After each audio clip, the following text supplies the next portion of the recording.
McDonald's email team came into 2020 with a grand plan to be a key driver of customer-focused marketing within the iconic restaurant's larger media mix. What happened in the crisis is a great example of how this crisis actually accelerated, but also refined some forces that already were at work at marketing and a lot of plans that companies already had. Catherine Thacker is McDonald's Director of CRM. She's a longtime pro in personalization. In fact, before coming to McDonald's, she spent years at Ulta, where eventually she ran their personalization strategy. Welcome, Catherine. How are you doing today? Hello, Steve. I'm doing well, thanks. How are you? Okay. Thanks for doing this. I appreciate it. I know that you guys, we have a lot to talk about, so let's dive right in. So you guys came into 2020 with a particular plan when it came to CRM and email, and it involved this idea of customer first. Why don't you tell us what that meant and how it fit into McDonald's broader media mix? Yeah, for sure. So traditionally at McDonald's, we've been very product-led. We like to talk a lot about our product, and ultimately that drove like 100% of our content mix as we were thinking about email. However, when we evaluated what our opportunities were for 2020, it was really to evolve from this very mechanical process-led approach to a marketing calendar to really incorporating what it was that our customers wanted to hear from us in our digital channels. So we started to craft a path to get to a more strategic approach to developing our messaging mix. And it was thinking about a more balanced content mix that started to pair not only the product, but also messages around value and convenience that are very important to our customers and our channels. And also through some thoughtful approaches to lifecycle marketing and how we think about those always-on behavior-based triggers. So that was our plan when we started 2020. What were some of the behavior-based triggers that you were looking at starting to use? So our ultimate goal is really around digital adoption, which means to get customers to place an order using our app. So once we were looking at that as the main goal, we saw an opportunity to include more behavior-based triggers around driving that mobile order and pay behavior. And so looking at incentivizing it, optimizing the timing based on customer data and seeing when folks were really starting to engage and what that fall off point was. So thinking about optimizing the timing and the incentives really there, and then of course preventing attrition and recapturing some of those lapsed customers. And I think that to sort of underscore the importance of this customer first approach within the broader McDonald's media mix is that you were really positioning email and the CRM piece of McDonald's as playing a very specific role, because McDonald's broader media mix and media strategy is very much about product and branding. Yeah, absolutely. And so much of what we do is at the national scale and through paid media, just because we reach over 90% of customers in any given year will stop into a McDonald's. So we really haven't leaned too much into the direct channels like CRM. It was a relatively new muscle for McDonald's to build when we came in last year and started looking at things this way. So it gave us a unique opportunity to think customer first, really leverage the customer data that we do have and build up on a program that was very much in its infancy. And that's an important preamble to what happened when the COVID crisis hit, because you had to work in complement to this massive media spend, or suddenly lack of it, that was going on in the company. So tell us how you responded when the crisis hit and how this related to McDonald's broader decisions about what face and what media it was going to be buying. Yeah, absolutely. So, I mean, I think most marketers experience this, but really our ad calendar came to a screeching halt once COVID hit in early March. And that had really been our North Star for how we planned our communications, specifically through our CRM channels. So once that happened, we really needed to create some space to talk to customers about what was happening. And, with so much of the ad dollars being pulled back out of paid, our direct channels became a very important conduit to maintain this dialogue with our customers. We had real-time consumer research that was happening that allowed us to make really quick and decisive pivots to meet the customer needs. And what really kept coming through was that customers were looking for reassurance, but they were also looking for accessibility and affordability type messages. So just very simply, how do they access our restaurants, get to our food, what's available to them, and then how are we doing it in a safe way that's still very affordable for them in this time? Is that, by the So way, is that an yeah. ongoing research regimen that's sort of in real time where you're constantly asking people what they really want and need so you can feed Yeah. this back into the mix? It was new. I mean, we have a very robust consumer insights team internally, of course, but Mhm. we spun up a new work stream during the crisis, and it still continues now through recovery. It is weekly, where we have all agencies and all of our U.S. marketing folks gather together with our consumer insights team and learn what's changed in the last week and what we can use on customer sentiment to pivot our positioning. So I know you brought with you some examples of Yeah. the sort of the arc, the narrative arc that McDonald's has taken when it came to its email. So let's bring up some of those examples and start with the first one. For sure. So the first thing that we did was roll out the form letter approach, which I think everyone did. So this was something that was easy for us to first start to communicate what our safety practices were, what we were doing in the restaurants to keep customers and crews safe. But then it also became an important tool that was really quick for us to get into market when we needed to communicate a system-wide change. So as we started to think about play place closures, and then ultimately dining room closures across the country, this was a format that we relied on to quickly drop in copy and deploy to all of our consumer email base. And there's another one if you want to flip to the next one, Jeff. So another approach that we took was a community stories email. So we have thousands of owner operators nationwide. So these are our franchisees who are local independent business owners within their communities, and they really stepped up and became actively involved in their local communities. So we wanted to highlight nationally what those local owner operators were doing along with their crew members in their local markets. And it was really anything from free Happy Meals to children who were suddenly out of school and needed that midday meal, to then on a national scale delivering free thank you meals to our first responders. Did you notice that these performed especially well? When I talk to a lot of national marketers, that seems to be one of the lessons that really came through in this crisis, is how important, how local really resonates with people, and sort of discovering the importance of that channel. Yeah, absolutely. I mean, I think it's something, especially with McDonald's, that's really lost on a consumer. They don't think about it as, 5,000 independent small business owners who are living and thriving in their communities and contributing and giving back. So, we were able to highlight this in a very big way at the national platform, but then we were also able to go in and kind of carve and target these groups and deliver messages directly from their local owner operator. So they could really put a name with their McDonald's experience that felt local to them. And then you also had to, there was some practical information you had to impart, right? Oh yeah, absolutely. Yeah, I we mean, had to, of course, deliver the messages around openings, availability, closures. So those types of things at the local level yeah, definitely had to be managed. let's move to the next slide because I think we've got an example there. Yeah, yeah. So, and this was another messaging pillar that we spun up during crisis. And the idea behind some of these messages was new ways to experience our food. Like, yes, your routines are changing, and the current environment is very unusual, and we're all navigating this in a weird way. But how can you still access our food in today's current environment? So we had messages around, have it delivered while you're working from home. We had some really cool engagements from our Happy Meal team that provided resources for parents who were suddenly homeschooling. Mhm. And this particular email is an example of a collaboration we did with DoorDash, where you could do a virtual meal with your friends and family. There were custom McDonald's Zoom backgrounds that were available to download.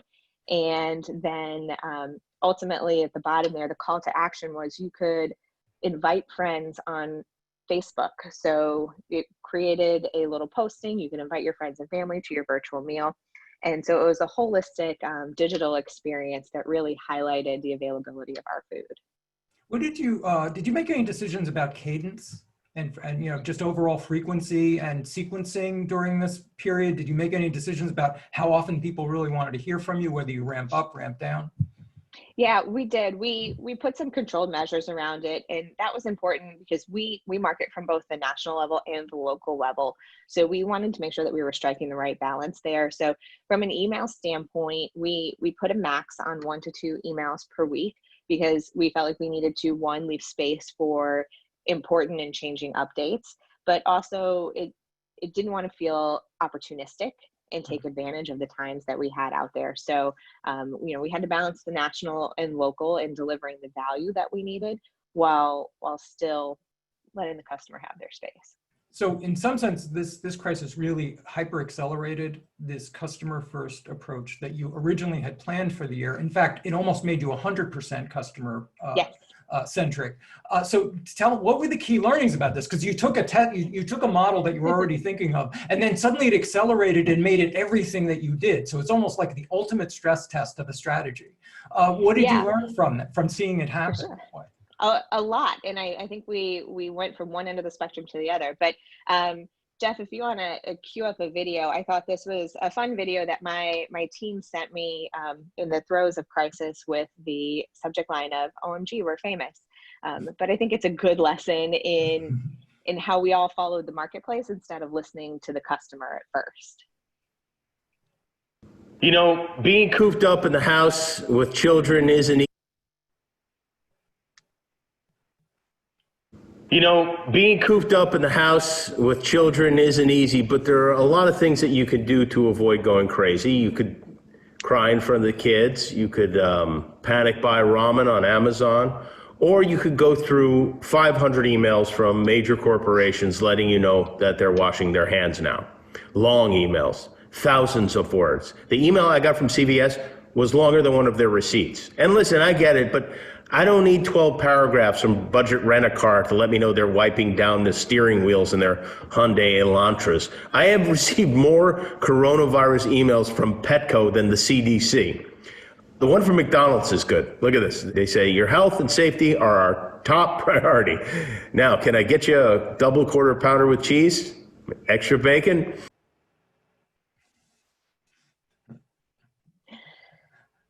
Yeah, so I thought that was a pretty funny example. Oh. That's not how everybody responded, though. No.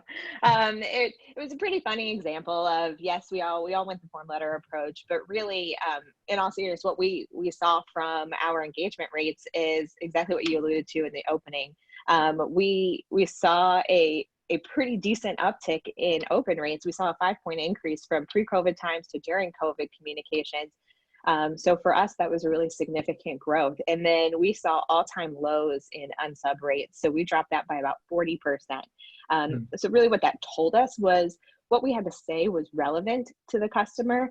But the converse of that is we saw our click to open rates go down pretty significantly. So with that, we knew we weren't really providing tangible, actionable information in our emails. So we needed a way to deliver more explicit value that could prompt the customer to take action as opposed to just the softer brand messages that were informational.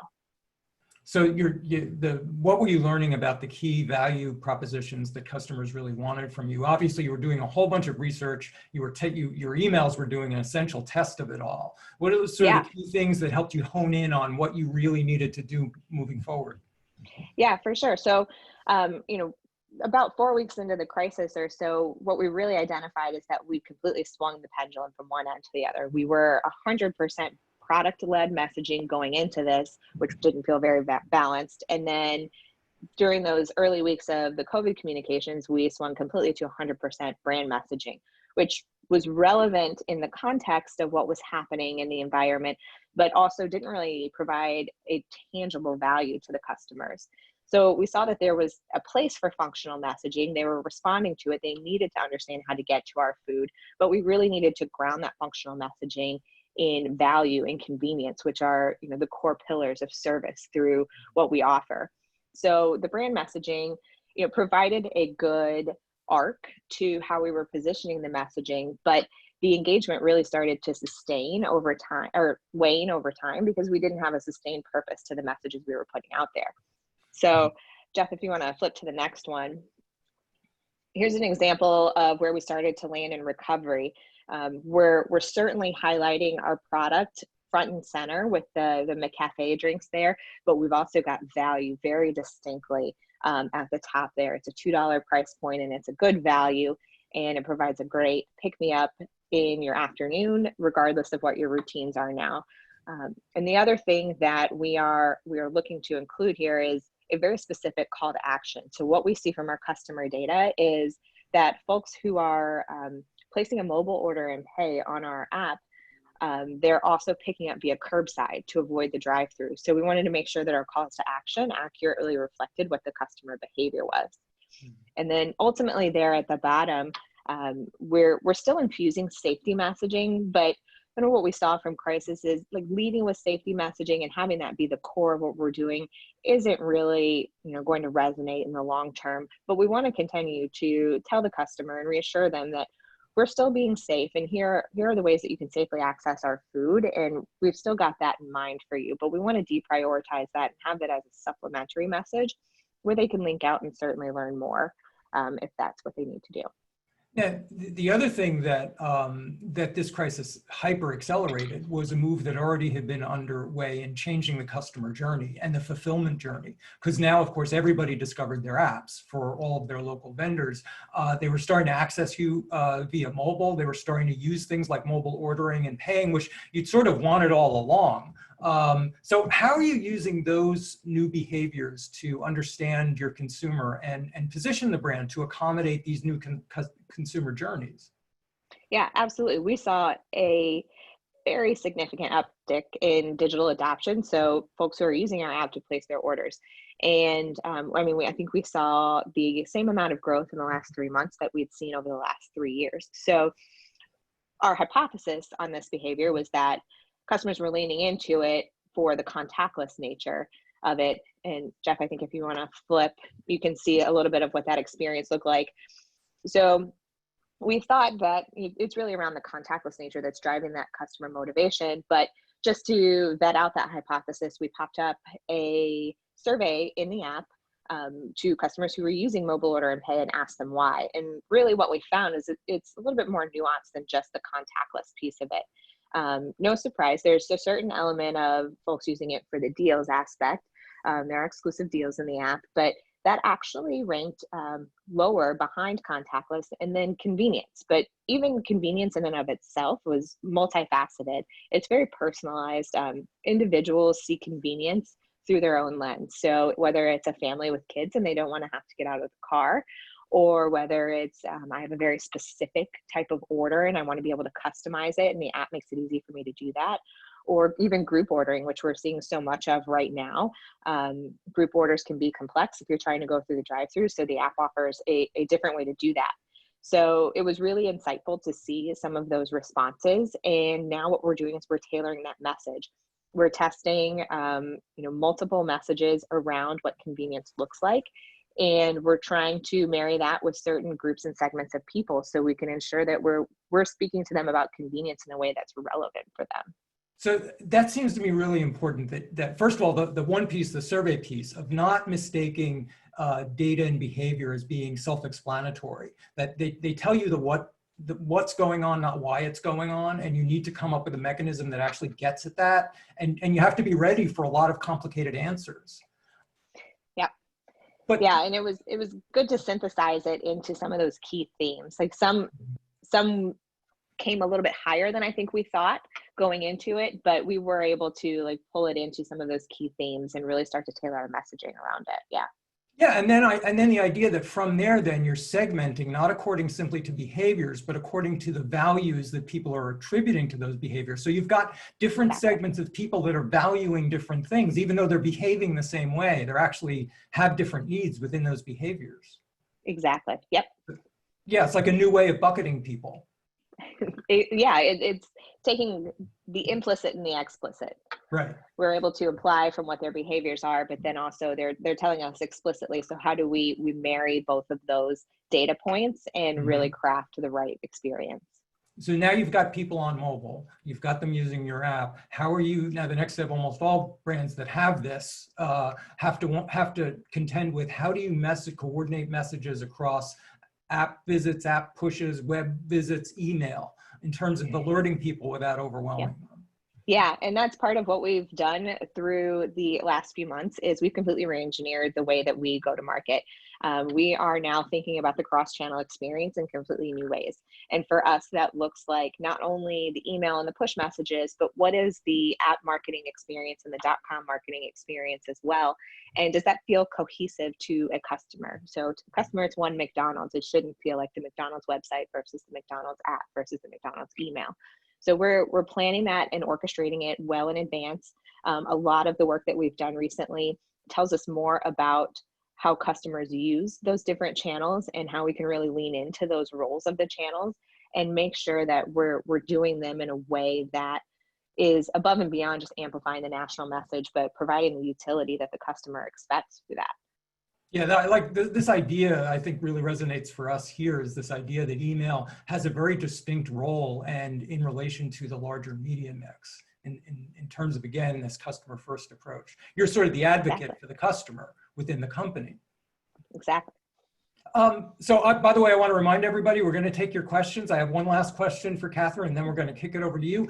Please use your hand raise tool at the bottom of the Zoom utility, and we will see you and line you up to ask Catherine a question. So let's go back to the beginning. How has this experience now sort of refined or made you reevaluate that original CRM plan for customer first marketing? What do you know now that you didn't know then? And how is it going to change things?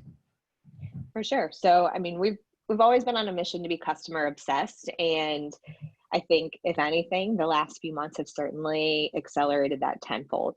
I think going in January, it seemed like an ambitious goal when we set it to be customer led in our communications by the end of the year. But really, it's a reality now. And it's something that we have the open space to do, and we need to take advantage of it. We have a much better point of view now on what a balanced content mix looks like. Having been on both ends of the spectrum, we now understand the relationship of product and value and convenience with a little bit of brand feel good around it. So we have a better point of view on how to craft that right message. And, you know, like we were just saying, understanding the roles of our channels and what customers expect in each of those channels. We have to keep learning and testing and optimizing around those, and we'll do that. But the collection of the explicit customer data and what they expect from those channels has really helped us get tight and crisp on the roles of those channels and how we can ultimately play into those. Let me bring in Lisa. Lisa, do we have any questions? Do you have a question? I actually have a question because I've spoken with a lot of different email marketers who, for smaller organizations, so they were able to adapt pretty quickly and sort of hear what their customers were doing.